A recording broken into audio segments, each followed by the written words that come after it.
Broken Shinobi by Stephen Lake.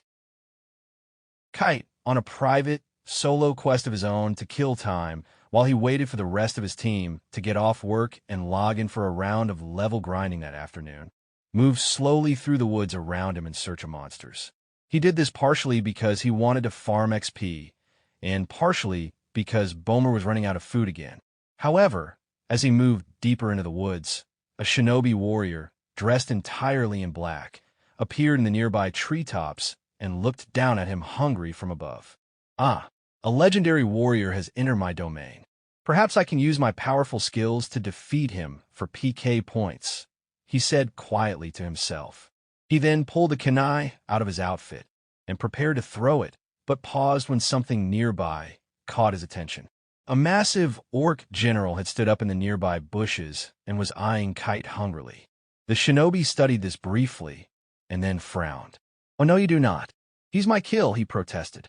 He then took the kunai in his hands, heaved it with all his strength, and struck the orc general in the head, killing him instantly. He then pulled out another kunai, and then searched for his prey, but found that he had already moved on. So the shinobi quickly bounded through the forest in pursuit of him and soon caught up. However, to his dismay, as soon as he threw his kunai at Kite, a baby shadow hawk, who was just learning to fly, crossed the path of his blade and was instantly killed by it. The shinobi looked at this in disbelief before pulling out another one. Even if his first shot was blocked, he knew his next would not be. However, unbeknownst to him, the baby shadow hawk's mama had been sitting in a tree nearby, watching its baby learn to fly, and had seen the shinobi shoot its baby out of the air with his unfortunately timed throw. Enraged at this, the mama shadow hawk launched itself out of the tree, on top of the shinobi, and proceeded to absolutely shred him in retribution. After respawning a short distance away moments later, the shinobi quickly resumed his pursuit of Kite. However, just as he resumed his perch in the trees above, a massive rock snake leapt up from below, grabbed his arm, and immediately dragged him to the ground where it proceeded to eat him.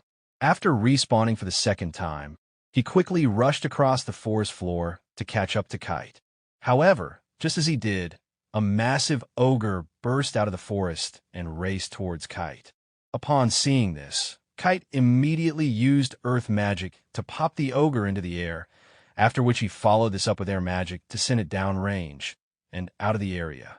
Unfortunately for the shinobi, that same defensive action put him square in the flight path of the exiting ogre. The shinobi, upon seeing this, and having no time to flee, merely frowned incredulously as he quietly consigned himself to this unfortunate and ignoble fate. After respawning for a third time, he caught up to Kite again and began plotting his next move. However, before he could, a group of trolls appeared out of the forest and began attacking Kite. Not wanting to accidentally be mistaken for an enemy, even though he was one, the shinobi quietly hung back and watched the battle. However, as he did, he suddenly felt the tree under him move in a rather troublesome way. Thinking that it might have been hit by a monster trying to climb its green, leafy boughs, he looked down at the ground only to discover that the tree he thought he was standing in was actually a sleeping ant who was none too pleased with him hanging out in its branches. The ant immediately threw the surprised shinobi to the ground, and then proceeded to viciously pound him into oatmeal. After respawning once again, the shinobi caught up to Kite again to find him facing off against a flock of griffins. The shinobi watched this from a distance with morbid interest, but chose wisely to keep his distance to avoid potentially having to respawn again. However, as the battle continued to unfold below him, with Kite very successfully holding his own against the powerful griffins, something unexpected happened. One of the griffins slipped away from the battle, retrieved a large boulder, and then threw it at Kite. However, upon seeing this, Kite easily deflected the large stone away with a blast of air magic. Unfortunately for the shinobi, that same boulder now had his name on it, and soon found him in the tree in which he was perched, like a hammer striking a nail, completely zeroing him out. Shortly after respawning, before he even had time to think, a massive golem fell on him from above and crushed him like a fly in a swatter. He then respawned again a moment later, next to where he just died, and looked curiously at the golem that lay there. Apparently, Kite had run into one of those as well, and had subsequently punted it out of the area in the process of defending himself. The shinobi then glared darkly at the golem in perturbed frustration. All he wanted to do was farm a simple bit of PK farming, not doctorate-level college class and how to experience the gaming afterlife in 3 easy steps. He then caught up to Kite once again, only to find him battling a lich who had attacked him from a nearby graveyard. The shinobi, upon seeing this, and fully suspecting what was about to come next, cursed lightly under his breath. "Oh, hell no, you don't," he muttered to himself. "I've already died enough times today already, so I'm not adding a lich to my already bad day."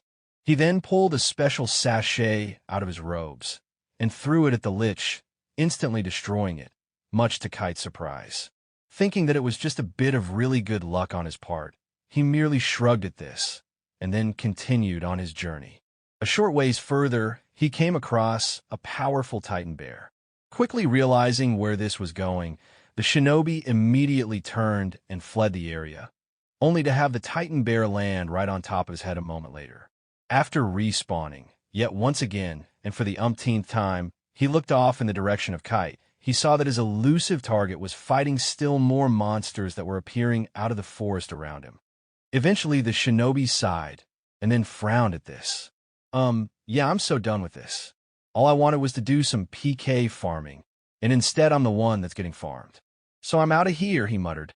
He then turned and headed off into the forest to avoid dying any more times today. Not long after this, Kite finished up his raid crawl, and was soon joined by the other members of his team who had just logged into the game moments earlier. "Hey there, so how'd the solo raid crawl go?" asked Boyari curiously. Kite shrugged quietly. "Man, it was okay, but I didn't find what I was after." Boyari looked disappointed. "Oh, bummer, man. That's harsh. So, did you at least have something interesting happen while you were out there?" he asked. Kite looked back briefly in the direction he'd just come, and then shook his head. "Not really. It was actually kind of boring, to be honest. Although, that being said, I did have this weird shinobi guy following me the entire crawl like he wanted to farm me for PK," he said. "And did he?" asked Sarah. Kite grinned. "Nah, if anyone got farmed, it was him." Boyari laughed. "Did you take him out a few times?" he grinned. Kite smiled. "Oh yeah, a good dozen at least. The best part is I used the terrain and the monsters I was fighting to do that so that it wouldn't look like I was counter-farming him." Boyari laughed at this. "Nice. That's the best way to farm PKers without looking like you're farming yourself," he replied with a grin. Kite laughed. "Agreed. So, is he still around anymore?" asked Sarah. Boyari laughed. "Nah, I doubt he is after that level of humiliation," he replied. Kite laughed slightly at this and shook his head. "Yeah, he left already. I think he had enough of my shenanigans. Clearly PKing doesn't pay that well, does it?" laughed Boyari. Kite shook his head. "Nope, it definitely doesn't. So, you guys ready to go grinding again like yesterday?" "Absolutely," said both of his teammates excitedly and in unison. "All right, then let's go farm us some monsters." Whoa,